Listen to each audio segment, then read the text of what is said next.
I've gotten great value from the B2B SaaS focused content library, from my circle group, a small number of peers that meet every month, and from the workshops that Alex organizes with top people. If Alex was running acting workshops, he would have a how to cry in movies workshop and bring along his best pal, Tom Hanks. I mean, it really is quality people that he organizes. Welcome to the SaaS Revolution show. Yoko Spirig, co-founder and CEO of Ledgy. Welcome, Yoko. Thank you, Alex. Great to be here. Great to have you on the podcast. Where are you dialing in from? Are you in Switzerland? I believe that's where you were based. Yeah? Exactly. Yeah, I'm based in Zurich. That's where we started the company originally and where most of the team is still based today. Yeah. Okay. Awesome. I've only ever been to Zurich Airport, just as a useless fact, and I would like to see more of Switzerland, as it does look, kind of picture postcard, certainly on Instagram, anyway. But hopefully, we'll get to do that at some point. What's the SaaS scene like in Switzerland? I think we had a conversation about this a couple of years ago, but how is it in 2022? Yeah, great question. I mean, it's picking up, I would say. It's obviously the Swiss scene, given the size of the country, is, let's say, less big than other larger markets, but it's definitely picking up. We're seeing, more and more SaaS companies everywhere, more and more investment as well in companies in Switzerland in general, also from VCs from all over the world as well. So in general, I would say, the startup scene and the SaaS scene is really picking up. Awesome. Well, good stuff. Well, Yoko, tell the audience, the SaaStock and SaaS Revolution show audience, a little bit about yourself as a person. Who is Yoko Spirig? Sure, happy to. So I'm the co-founder and CEO of Ledgy, as you also just said before. And so a bit about myself. I originally come from a scientific background. So I studied physics here in Zurich and in the UK as well. And during my studies, it's also the time where I met my two co-founders. And in parallel to our studies, we in fact switched into entrepreneurship and started sort of our first company back then. And pretty much right after that, we then started Ledgy after finishing our studies. And yeah, we now have a team of more than 40 people.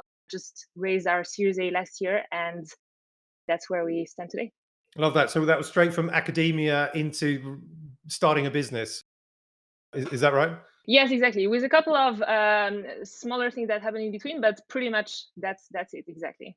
And why did you found Ledgy? Why did you want to start a business, and why did you found Ledgy? What was the problem that you wanted to solve there? Sure. So my two co-founders and I, we met while studying, and we were sort of in parallel to our studies, constantly driven to start our own thing. And back then, in parallel to our studies, we started a small, I would call it project. So it wasn't a company yet, in the end-to-end encryption space. So I'm not sure if you know Signal, for example. So similar to that, we never really ended up launching with that company idea, but this back then really brought us in touch with the startup scene here in Zurich. So we met, investors, we met founders, learned from the first time what a cap table was, what ownership was all about. And especially one day, we met with the founder of a company based here in Zurich. And the company back then was, 300 people, venture backed. And we meet Peter, the founder of this company, and he shows us how he was managing his ownership. So he pulls out his laptop and shows us a massive spreadsheet where each single line was representing one single share. And so, don't ask me why he set it up this way. I think it was his lawyer or something, but endless scrolling, extremely messy. He had to have an intern just to manage that sheet. And for us back then, we realized, well, this is a very concrete problem that's core for a startup. And in fact, it wasn't only Peter's problem, but in Europe and beyond, there was just no standard way to manage ownership. And so that was the first part of the reason, a very concrete problem. And the second part of the reason why we started is because we realized the impact we could have on the entrepreneurial ecosystem with ownership. So we really believe that to build, strong and enduring companies, ownership is key. And so for us back then, it was the combination of a concrete problem plus the opportunity to have an impact, and that's why we started back then. So we met for the first time in 2018 at SaaStock when we were doing a small conference in Berlin. And so back then, I mean, I don't remember the specifics of the conversation, but I do remember having that conversation with you. But was Ledgy solving the same problem then? Has there been any pivots, or is this the original idea, and you've just kind of built on that to what it is today? So back then, I also still remember meeting you. Great moment. And so back then we were also working on the same in the same space. That being said, we were focused more on the investor relation part. And on top of that, the software was completely free. So the idea was to, just have a tool online with which each and every company could start with and really manage their cap table and investor relations. And what we then realized after a couple of months is that, well, when you start a company, it is crucial to make sure you're well set up in terms of your ownership structure. That being said, when you are three founders in a garage, the ownership is not your biggest problem. So therefore, what we quickly realized is that actually where really ownership starts to become unmanageable, such as Peter, the example we've had before, is really when you start to scale and really grow your team. So that typically correlates with Series A and beyond. We still encourage companies to start using Ledgy way before, but that's what we realized back then as to be the sweet spot. And so this is when we actually introduced also pricing, and where we also introduced sales and so on. So it was a bit of a pivot in that sense, while staying in the same space of ownership. So since then, so 2018, 4 years have passed. You raised a Series A last year, which was the 10 million with Sequoia. So in those kind of 3 years from 2018 to let's say now, what have been some of the focus areas for you to get the business so that it was ready for Series A and to where it is now? And then maybe like name some challenges and how you've overcome them, and some milestones and metrics that you've achieved. Sure, very happy to. So first of all, I think we really pivoted in the sense that we went up market. And while before our focus has been on investor relations, where we were implementing features such as monthly reporting, which is of course still available, we switched on the product side to really cater more for managing employee participation plans at scale. So really on the product side, we've built really many features for companies that are growing really fast and teams that are really growing fast. So a lot of development on the product side. Number two is really on the distribution side. So and that actually ties also to your question about the challenges. So my two friends and I, we come from a technical background. So, we're very product focused. And I think a challenge for us was to kind of understand and sort of, take the importance of marketing and sales really seriously. So we had like absolutely no idea about marketing and sales. I think this was a real challenge for us. And this took a while to learn and to implement. And I would say, that's kind of the second biggest change that's happened since we started, which is really setting up a sales team, setting up a marketing team, and making sure that the world out there knows about what we do. I mean, such a common problem and challenge that I see, time and time again that the founders sort of come in very obviously product, focused people, which is great, and then the sales and the marketing, and maybe sometimes doesn't come natural, to them, and that's the part, figuring out in the first couple of years until they can really build that team. Have you been leading the sales, as the founder for the first sort of couple of years? How has that gone, and to what point? And are you still doing the sales for the business?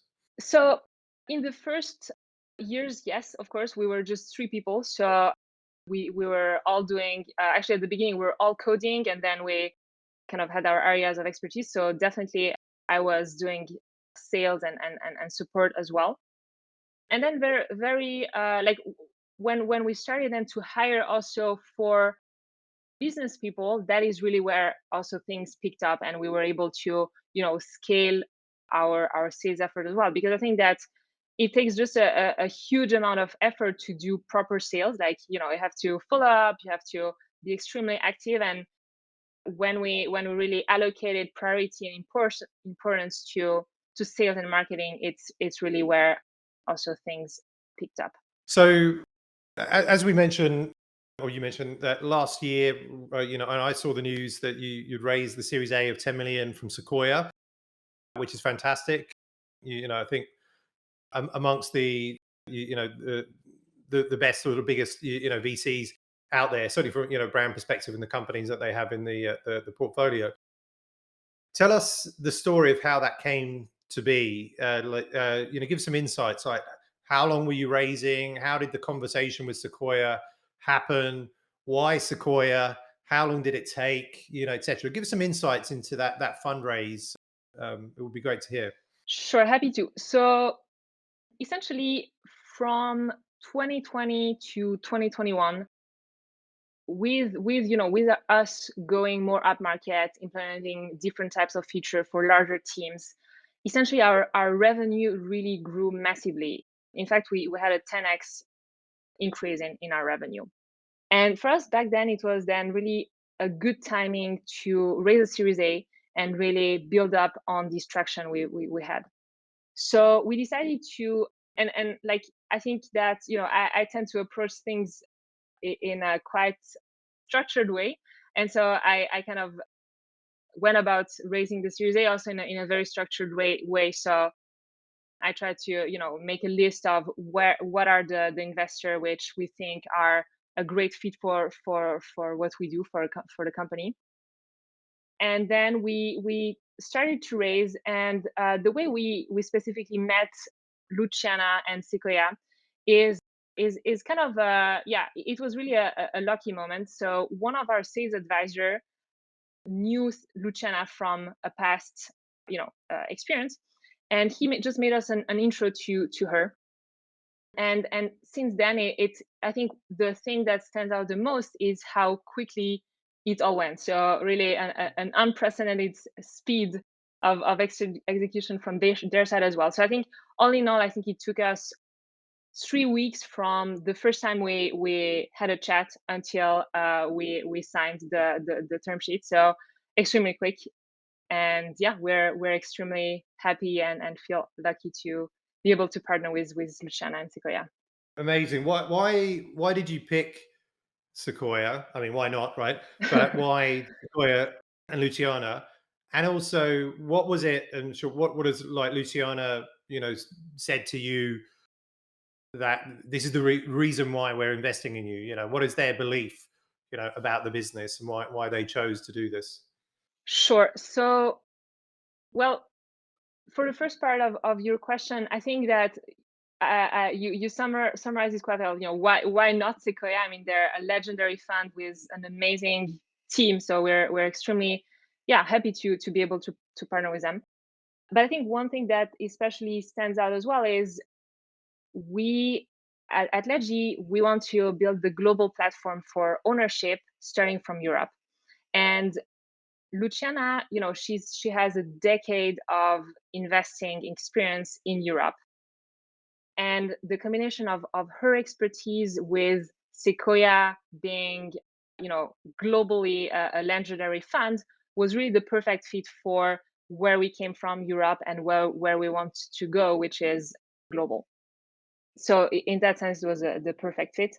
And I think in terms of the second part of why they chose to partner with us, well, I think probably you should ask them directly as well. But I think that for them, they had just recently opened their new arm in Europe, so their new fund in Europe. And for them, I think they really realized that Europe is really in a special time right now. So as you might know as well, the startup activity is really going through the roof right now. And we at Ledgy, we empower startup, we empower teams with ownership. And so they just really, I think, realized that the timing was perfect for what we do and to really strengthen the ecosystem. That we might take. Awesome. Good stuff. So now you've got 10 million in the bank, or you had, or you've still got, or more. But what Sequoia wires you this money, and you, I would assume, have roughly 18 months or so to start to or deploy this to become this really high growth business to help you get to the next round and Series B. So tell us a little bit, and as much as you can, the plan. How, talk us through how you'll deploy this. Where is the money going? There'll be, I think, some great insights to those that may be at a similar stage, or coming up to Series A, to think about what they may need to do as well. Absolutely. So for us, there are three big themes we want to tackle right now and moving forward this year. Number one, we want to really play to our strengths, which is product. So we really want to double down on that strength, invest in product, and really want to make sure that Ledgy becomes more and more self-serve, so that companies can use it from the beginning and up until in the future of their development. So really doubling down on the product, make it more self-serve. The second theme is around Europe, and really with Ledgy we want to bring a standard on how ownership is handled in companies in Europe. And this ties back to I think the timing question, that I think there has never been a better time to have an ownership company, because I think that's really what Europe also needs, and hopefully to which we can contribute at this point in this transformation is going through. So the VC funding in Europe has been unprecedented. I think it's running 20x what it has been a decade ago. Everyone is building companies, and really successful ones as well. And not only the ecosystem is changing a lot and growing, but also the awareness about ownership is growing a lot. And I think the two go really hand in hand, because to attract talent, but also to create a strong and enduring culture, ownership is central. So therefore, the second theme for us is really about hopefully contributing to that change this year in Europe. And one of the key markets is going to be the UK. And last but not least, we are going to expand to the US as well, because when you think on a global scale, the US is one of the biggest markets in terms of entrepreneurial activity. And so we want to be present and serve companies over there as well. Awesome.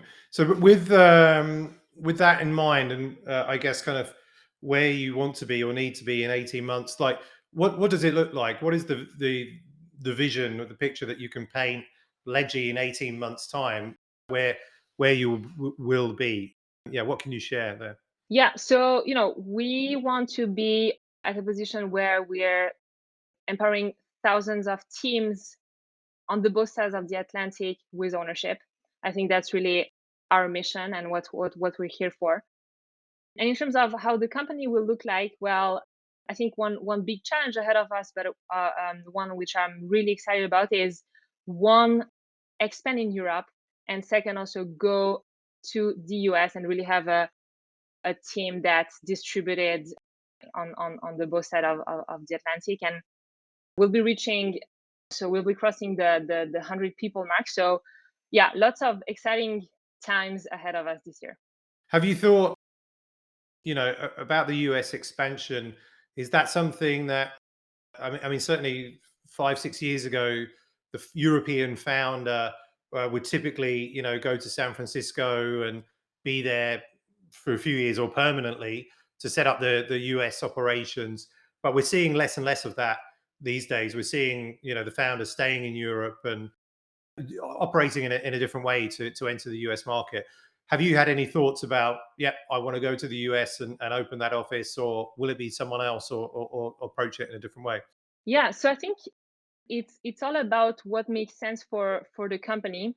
And I think in general, the way we see it is in terms of product and engineering, we envision this to stay mainly in Europe.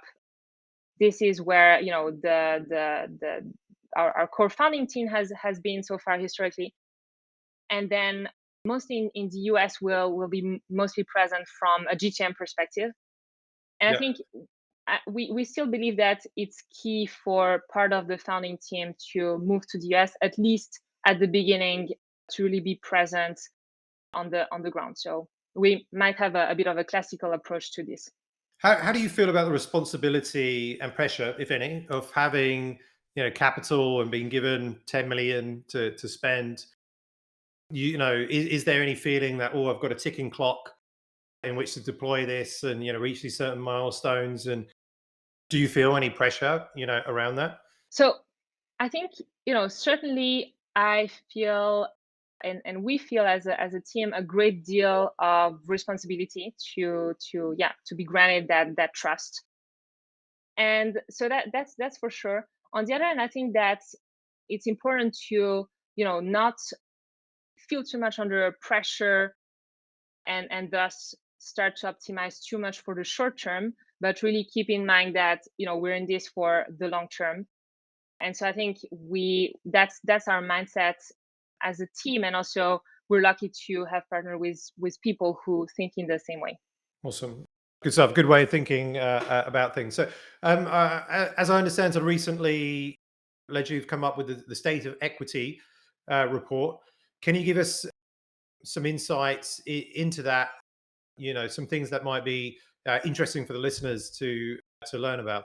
Sure. So what we intended to do with the state of equity report is that we want to bring transparency around the topic of ownership and really educate people as we go, because I think that the European startup ecosystem is really going through a change right now. And historically, I think that the topic of ownership has been less present in Europe than, let's say, in the US, for example. So with this report, it's one of a number of reports we're going to publish as we go. And we just wanted to, take a snapshot. How is it looking like right now? I think in terms of finding, we've looked at both on the ownership side and also on the fundraising side of things.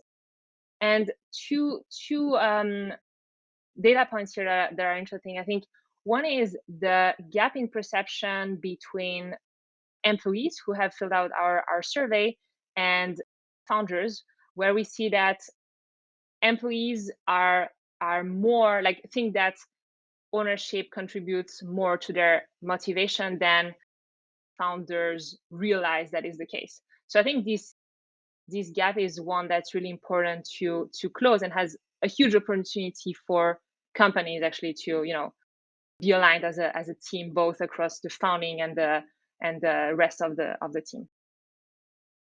And the second one is in terms of how founders approach ownership and employee participation plans in the fundraising context.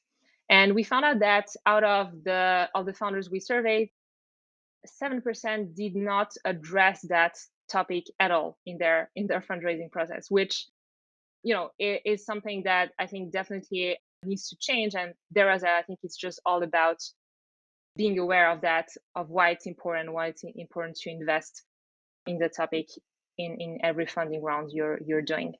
Where can people get the copy of the state of equity report? So it's just about to being published just now. You can find it on ledgy.com on our website, and also on our social media channels. Good stuff. And then getting back to yourself as a CEO, first time CEO, what are you doing and what do you do to develop yourself to be the best CEO that you can be? So I think for me, it's like the one and foremost thing is to surround myself with a great team. I think that's success in a startup is really only possible with an incredible team. It's a team effort. So that's really what I think is key as a CEO. And then I think also I've started coaching. I think this is also a great way to be challenged and really learn to manage a team. And last but not least, I think that also, the not only the mind is important, but also the body. So I try to, be super mindful of that as well. Sports is a huge part of my day. And so, yeah, I would say these three things. Good stuff. And are you in terms of sort of learning, are you like an avid reader? Or I mean, some people prefer like learning by doing or reading or watching videos. What is your preference there? Yeah, I actually love listening to audiobooks. That's Okay. my favorite way of consuming content. So that's how I do it. Which audiobook are you currently listening to, or what was the last one that you listened to? So in terms of maybe more of a startup related book, I really like a recent book that I've listened to, which is called The Advantage by Patrick Lencioni. And Hmm. yeah, I particularly liked it because his one of his main themes is that in a company it's all about the team. He really puts, you know, amazing frameworks and way of looking at how to build a team in the center of what he says, and I would recommend it to everyone listening. Yeah, he's a great author, and definitely I love his books. And Five Dysfunctions of a Team is a classic. I have to remember if I read The Advantage or not, but I can't remember right now. And finally, where can people find you online, Yoko? And where can we learn more about Ledgy? So, classical social media channel, we're there on LinkedIn, on Twitter. So, you can find us there, and obviously also on ledgy.com. And otherwise via email, I'm always happy to chat about ownership or anything really. So please feel free to reach out. Awesome. Well, congrats on the success and growth to date. So the Series A. I'm looking forward to seeing you and some of the team at SaaStock in Dublin in October. Back in person. So can't wait for that. And yeah, catching up then in person. But thanks so much, Yoko Spirig, co-founder and CEO of Ledgy, for coming on the SaaS Revolution show today and sharing those lessons and insights. Thank you so much for having me, Alex.